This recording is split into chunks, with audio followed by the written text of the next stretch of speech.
السلام علیکم ورحمۃ اللہ وبرکاتہ۔ سیرت النبی صلی اللہ علیہ وسلم، باب نمبر 14، 3 تحریریں۔ آپ صلی اللہ علیہ وسلم کی عمر 35 سال ہوئی تو مکہ میں زبردست سیلاب آیا۔ قریش نے سیلاب سے محفوظ رہنے کے لیے ایک بند بنا رکھا تھا، مگر یہ سیلاب اس قدر زبردست تھا کہ بند توڑ کر کعبے میں داخل ہو گیا۔ پانی کے زبردست ریلے اور پانی کے اندر جمع ہونے کی وجہ سے کعبے کی دیواروں میں شگاف پڑ گئے۔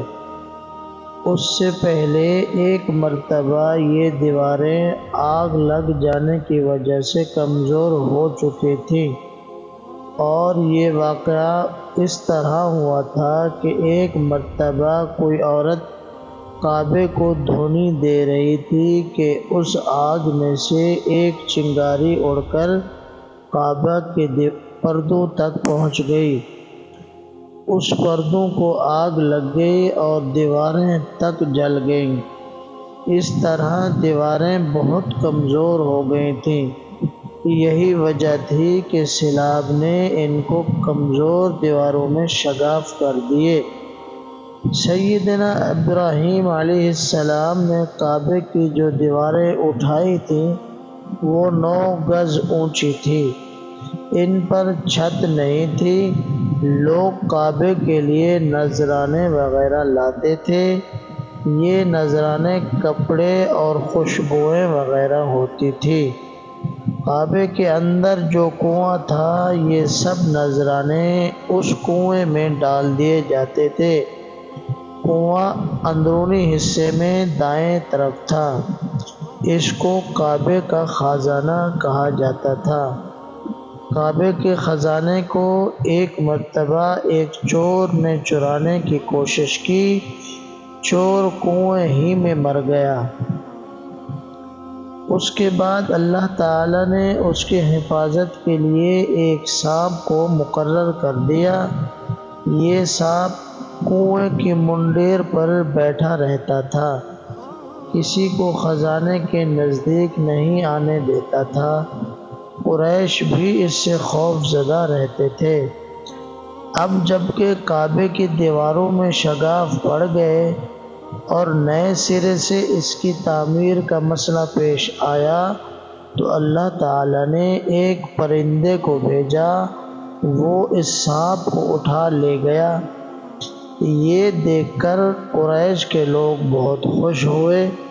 اب انہوں نے نئے سرے سے کعبہ کی تعمیر کا فیصلہ کر لیا اور پروگرام بنایا کہ بنیادیں مضبوط بنا کر دیواروں کو زیادہ اونچا اٹھایا جائے۔ اس طرح دروازے کو بھی اونچا کر دیا جائے گا تاکہ کعبے میں کوئی داخل نہ ہو، صرف وہی شخص داخل ہو جسے وہ اجازت دے۔ اب انہوں نے پتھر جمع کیے۔ ہر قبیلہ اپنے حصے کے پتھر الگ جمع کر رہا تھا۔ چندہ بھی جمع کیا گیا۔ چندے میں انہوں نے پاک کمائی دی، ناپاک کمائی نہیں دی۔ مثلاً طوائفوں کی آمدنی، سود کی کمائی، دوسروں کا مال غصب کر کے حاصل کی گئی دولت چندے میں نہیں دی، اور پاک کمائی انہوں نے بلا وجہ نہیں دی تھی۔ ایک خاص واقعہ پیش آیا تھا جس سے وہ اس نتیجے پر پہنچے تھے کہ اس کام میں صرف پاک کمائی لگائی جائے گی۔ وہ واقعہ یوں تھا۔ ایک قریشی سردار ابو وہب عمرو بن عابد نے جب یہ کام شروع کرنے کے لیے ایک پتھر اٹھایا تو پتھر اس کے ہاتھ سے نکل کر پھر اسی جگہ پہنچ گیا جہاں سے اٹھایا گیا تھا۔ اس پر قریشی حیران و پریشان ہوئے۔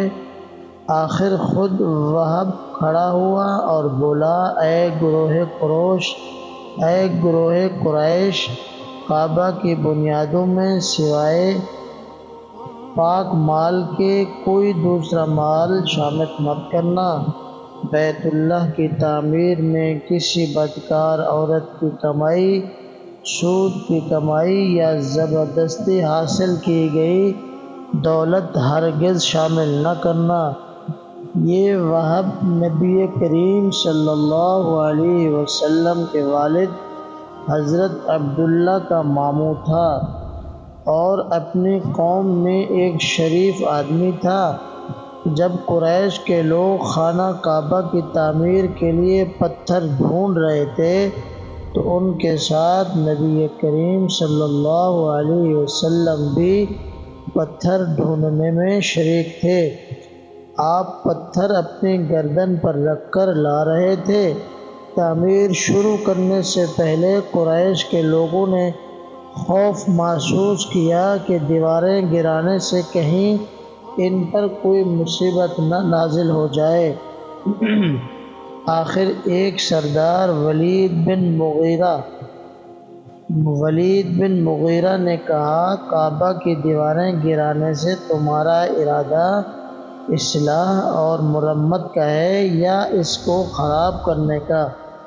جواب میں لوگوں نے کہا، ظاہر ہے ہم تو مرمت اور اصلاح چاہتے ہیں۔ یہ سن کر ولید نے کہا، تب پھر سمجھ لو اللہ تعالیٰ اصلاح کرنے والوں کو برباد نہیں کرتا۔ پھر ولید ہی نے گرانے کے کام کی ابتدا کی، لیکن اس نے بھی صرف ایک حصہ ہی گرایا تاکہ معلوم ہو جائے کہ ان پر کوئی تباہی تو نہیں آتی۔ جب وہ رات خیریت سے گزر گئی تب دوسرے دن سب لوگ اس کے ساتھ شریک ہو گئے اور پوری عمارت گرا دی، یہاں تک کہ اس کی بنیاد تک پہنچ گئے۔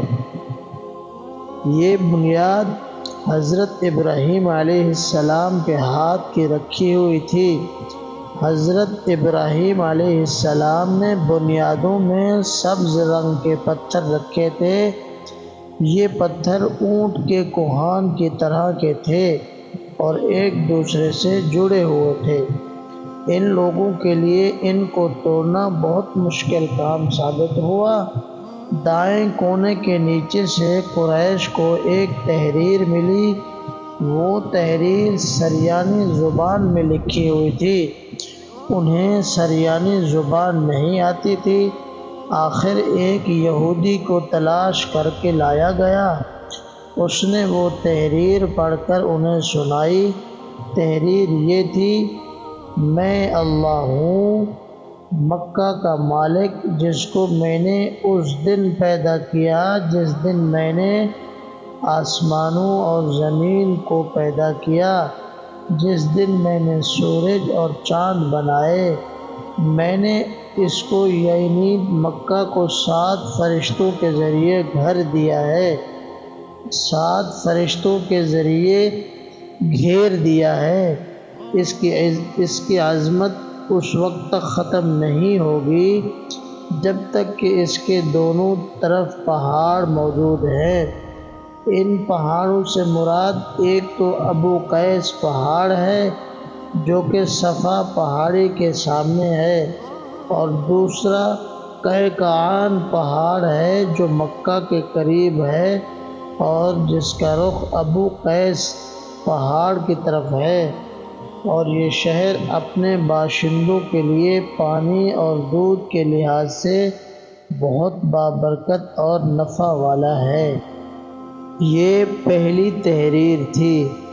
دوسری مقام ابراہیم سے ملی۔ اس میں لکھا تھا، مکہ اللہ تعالیٰ کا محترم اور معظم شہر ہے، اس کا رزق 3 راستوں سے اس میں آتا ہے۔ یہاں 3 راستوں سے مراد قریش کے 3 تجارتی راستے ہیں۔ ان راستوں سے قافلے آتے جاتے تھے۔ تیسری تحریر اس سے کچھ فاصلے سے ملی۔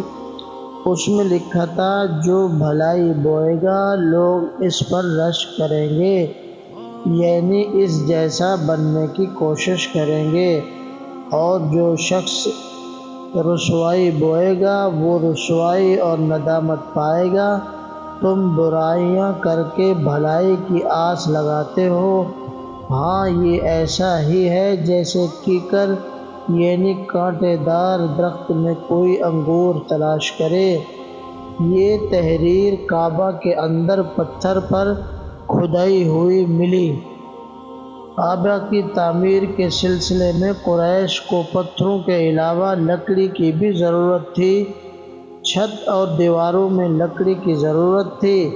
لکڑی کا مسئلہ اس طرح حل ہوا کہ ایک جہاز عرب کے ساحل سے آ کر ٹکرایا گیا۔ آج اس مقام کو جدہ کا ساحل کہا جاتا ہے۔ پہلے یہ مکہ کا ساحل کہلاتا تھا، اس لیے کہ مکہ کا قریب ترین ساحل یہی تھا۔ ساحل سے ٹکرا کر جہاز ٹوٹ گیا۔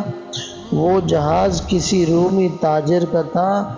اس جہاز میں شاہ روم کے لیے سنگ مرمر، لکڑی اور لوہے کا سامان لے جایا جا رہا تھا۔ قریش کو اس جہاز کے بارے میں پتہ چلا تو یہ لوگ وہاں پہنچے اور ان لوگوں سے لکڑی خرید لی۔